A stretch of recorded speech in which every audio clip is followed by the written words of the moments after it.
Ladies and gentlemen, welcome back on my YouTube channel. In today's video, we are going to learn the most useful sentences in English. Uyu munsi wa none tugiye kwiga interuro zagufasha kuvuga neza Icyongereza. Niba utarakora subscribe, yikore nonaha mbere yuko dutangira. She must not have gone to school. Ntago yagombaga kujya ku ishuri. He must not have seen me. He must not have seen me. Ntago yagombaga kumbona. They must not have finished their work. They must not have finished their work. Ntibagombaga kurangiza akazi kabo. I must not have called her. I must not have called her. Ntago nagombaga kumuhamagara. You must not have heard the news. You must not have heard the news. Ntago wagombaga kumva inkuru cyangwa se amakuru. News ni amakuru. We must not have eaten breakfast. We must not have eaten breakfast. Ntitwagombaga kurya ifunguro rya mu gitondo. She must not have understood the lesson. She must not have understood the lesson. Ntago yagombaga gusobanukirwa isomo. He must not have come to the party. He must not have come to the party. Ntago yagombaga kuza mu birori. I must not have done it. I must not have done it. Ntago nagombaga kubikora. You must not have studied for the exam. You must not have studied for the exam. Ntago wagombaga kwigira ikizamini. They must not have heard the bell. They must not have heard the bell. Ntibagombaga kumva inzogera. She must not have read the book. She must not have read the book. Ntago yagombaga gusoma igitabo. She must not have slept last night. She must not have slept last night. Ntago yagombaga kuryama ijoro ryakeye. I must not have taken your pen. I must not have taken your pen. Ntago nagombaga gufata ikaramu yawe. You must not have gone out yesterday. You must not have gone out yesterday. Ntago wagombaga gusohoka ejo hahise. We must not have received the letter. We must not have received the letter. Ntitwagombaga kwakira ibaruwa. She must not have opened the window. She must not have opened the window. Ntago yagombaga gufungura idirishya. She must not have listened to the teacher. She must not have listened to the teacher. Ntago yagombaga kumva mwarimu. I must not have forgotten her birthday. I must not have forgotten her birthday. Ntago nagombaga kwibagirwa isabukuru ye. I must not have forgotten her birthday. Ntago nagombaga kwibagirwa isabukuru ye. You must not have helped him. You must not have helped him. Ntago wagombaga kumufasha. They must not have gone to the market. They must not have gone to the market. Ntibagombaga kujya ku isoko. She must not have bought the clothes. She must not have bought the clothes. Ntago bagombaga kugura imyenda. She must not have spoken to her. She must not have spoken to her. Ntago yagombaga kuvugana nawe. I must not have seen that movie. I must not have seen that movie.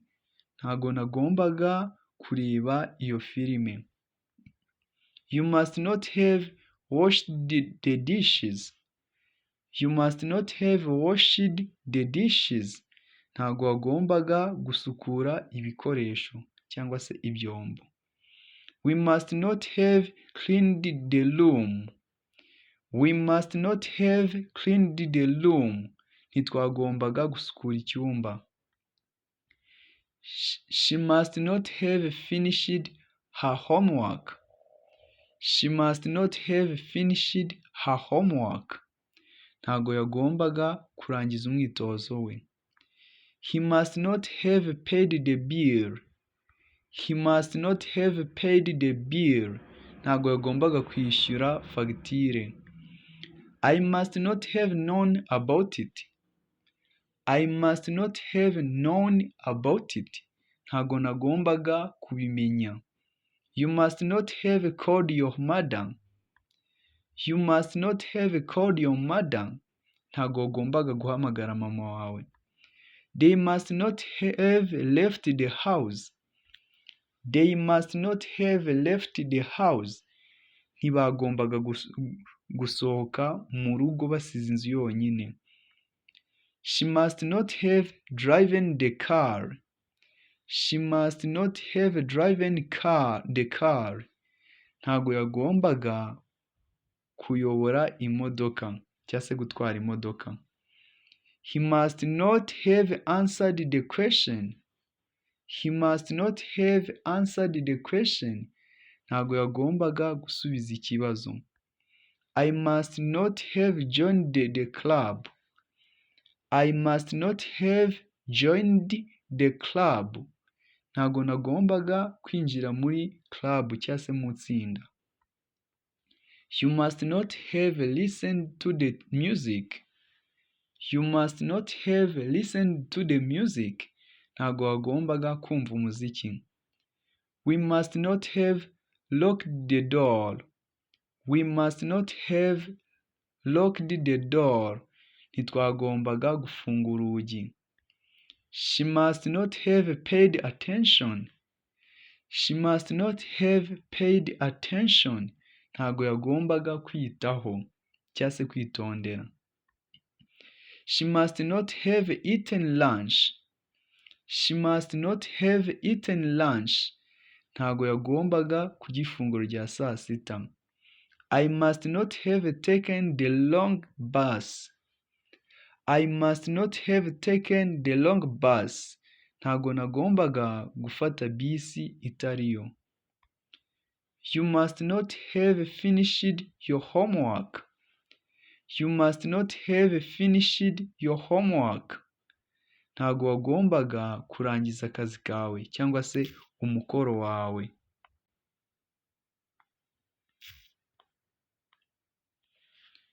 They must not have met before. They must not have met before. Ntibagombaga guhura mbere. She must not have practiced enough. She must not have practiced enough. Ntago yagombaga gukora imyitozo ihagije.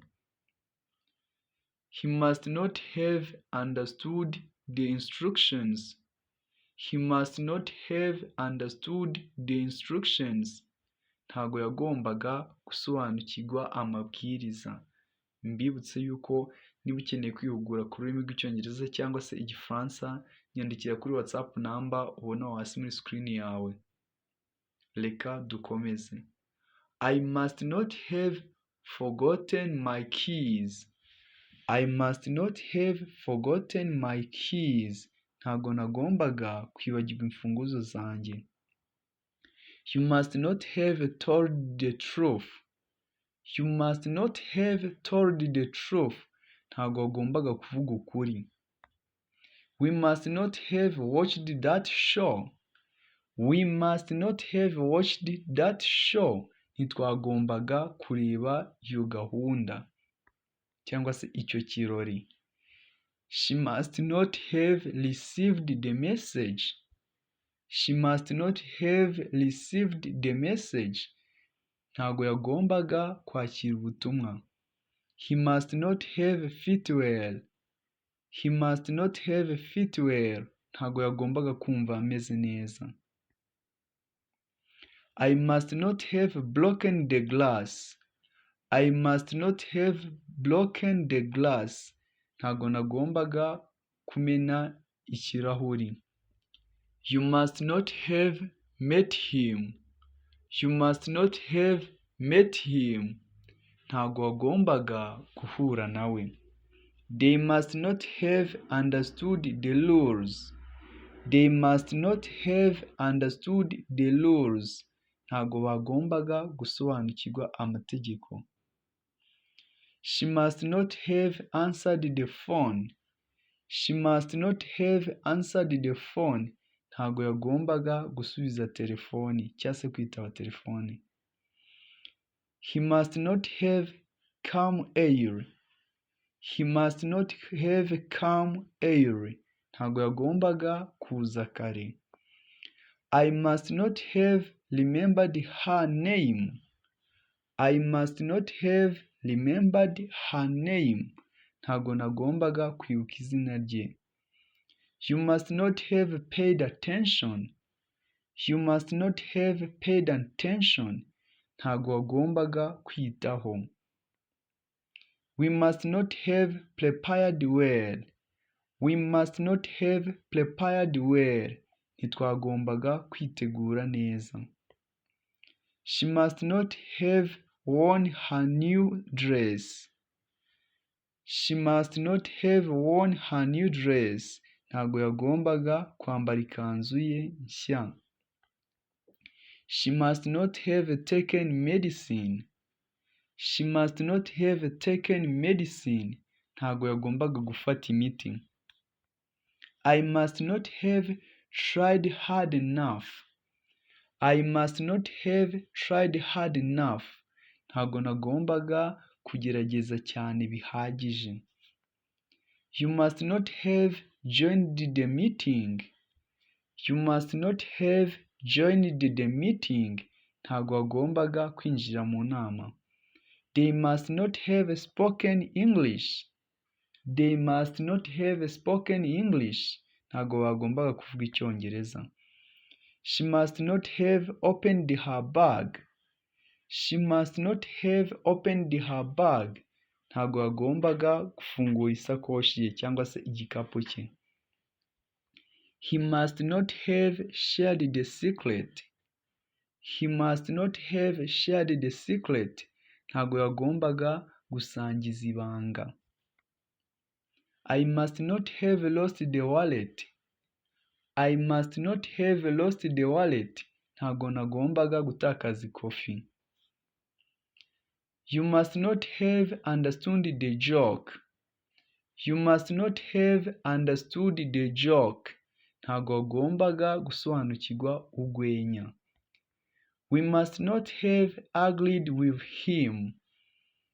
We must not have agreed with him. Ntitwagombaga kwemera ibyo cyangwa se kwemeranya nawe. She must not have met the teacher. She must not have met the teacher. Ntago yagombaga guhura n'umwarimu. He must not have played football. He must not have played football. Ntago yagombaga gukina umupira w'amaguru. I must not have made a mistake. I must not have made a mistake. Ntago nagombaga gukora ikosa. You must not have liked the food. You must not have liked the food. Ntago wagombaga gukunda ifunguro. They must not have gone swimming. They must not have gone swimming. Ntibagombaga kujya koga. She must not have joined the trip. She must not have joined the trip. Ntago yagombaga kwinjira mu rugendo. He must not have completed the project. He must not have completed the project. Ntago yagombaga kurangiza umushinga. I must not have answered incorrectly. I must not have answered incorrectly. Ntago nagombaga gusubiza nabi. You must not have watched the movie. You must not have watched the movie. Ntago wagombaga kureba filime. We must not have missed the bus. We must not have missed the bus. Ntitwagombaga gucikwa bisi. Cyangwa se bisi ntiyagombaga kudusiga. She must not have borrowed money. She must not have borrowed money. Ntago yagombaga gufata inguzanyo cyangwa se gufata amafaranga yagurijwe. He must not have gone to bed early. He must not have gone to bed early. Ntago yagombaga kuryama kare. I must not have written the letter. I must not have written the letter. Ntago nagombaga kwandika ibaruwa. You must not have bought the gift. You must not have bought the gift. Ntago wagombaga kugura impano. Thank you for watching this video. Like, subscribe, share and comment.